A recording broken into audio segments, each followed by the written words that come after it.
6 महीने, 3 सब्जेक्ट्स और एक एग्जाम और एक प्लान जो मुझे वो परसेंटाइल दिलाएगा जो मैं टारगेट कर रहा हूँ।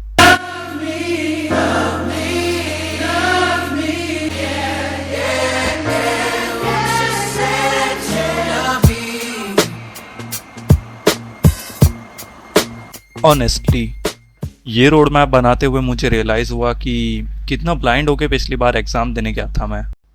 ना कोई स्ट्रक्चर था, ना कोई डेडलाइन थी, बस रटते जाता था और दिन भर फालतू की प्रोकास्टिनेशंस।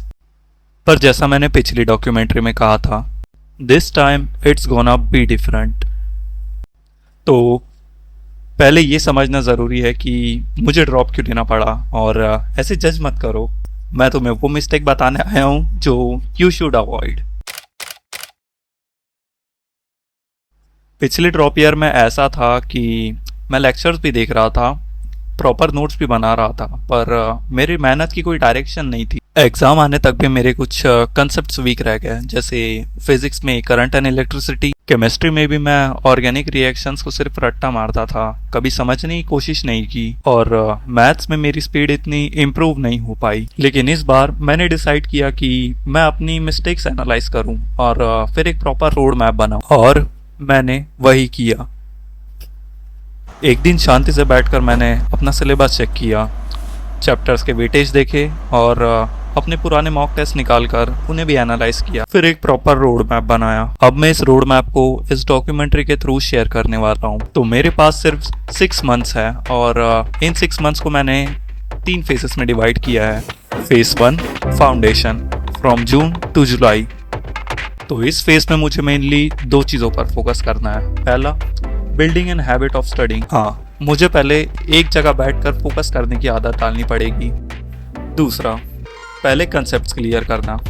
अब कोई रट्टा नहीं, हर टॉपिक को रूट से समझना पड़ेगा। इस फेज में मैं पहले HSC टेक्स्ट बुक को प्रेफर करूंगा। रोज जो DP मिल रही है पहले उसे सॉल्व करूंगा, और फिलहाल इस फेज में कोई मॉक टेस्ट नहीं। Phase 2, MCQ practising and question solving, from August to October. यहाँ से थ्योरी पढ़ना धीरे धीरे कम करूंगा और क्वेश्चन सॉल्विंग बढ़ा दूंगा। रोज एक सब्जेक्ट पर 30 से 35 क्वेश्चंस और हर संडे एक मॉक टेस्ट। अपनी मिस्टेक्स को भी उसी दिन चेक करूंगा। पहले सीधे मॉक टेस्ट देने का कॉन्फिडेंस नहीं था, पर अब है। मुझे सारी गलतियां यहाँ करनी होंगी, एग्जाम में नहीं, क्योंकि यहाँ गलतियाँ करना फ्री है, मगर एग्जाम में उसकी कीमत मेरी परसेंटाइल होगी। Phase 3, revision plus mock test, from November to till exam date. ये फेज सबसे इंटेंस होगा। अब से डेली रिवीजन स्टार्ट, और पहले जो PYQs दिए हैं अब उनका पैटर्न समझना पड़ेगा। कुछ नया नहीं पढ़ना इस फेज में, पर जो पढ़ रखा है उसे पक्का जरूर करना है। इस फेज में मेरा फोकस मेनली स्पीड और एक्यूरेसी पर रहेगा। तो जैसे तुम्हारे हाथ की 5 उंगलियां सेम नहीं होती, वैसे ही PCM ग्रुप के 3 सब्जेक्ट्स की अप्रोच एकदम अपोजिट पोल पर होती है। Let me share my experiences.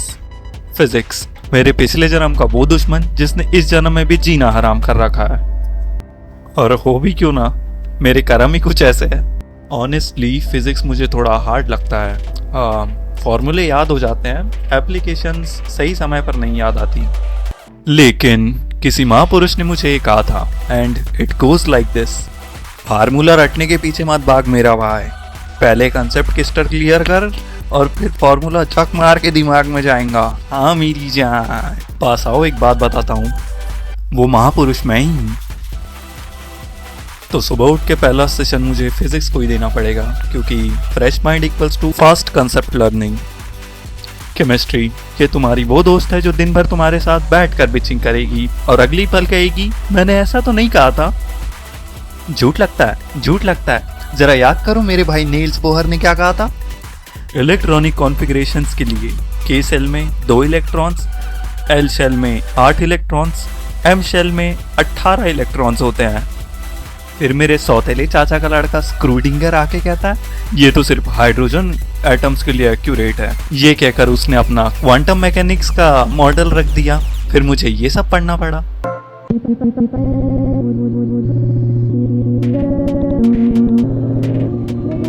Mathematics, मेरा मैथ्स जनरली अच्छा है, इसलिए मैं कुछ नहीं कहूँगा।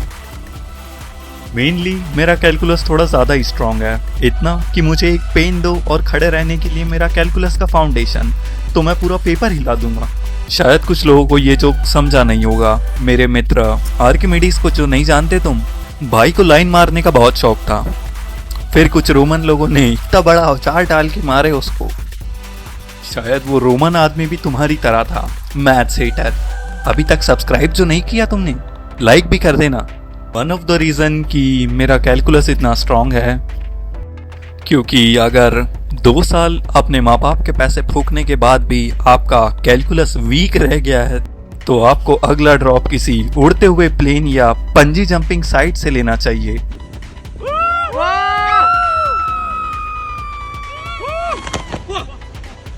Don't do that. Don't do that. It's not safe in India. किसी दिन YouTube वाले ये जोक समझ गए तो चैनल उड़ा देंगे। तो चलो लगे हाथ तुम्हें मेरा डेली स्टडी शेड्यूल ही सुना दूं।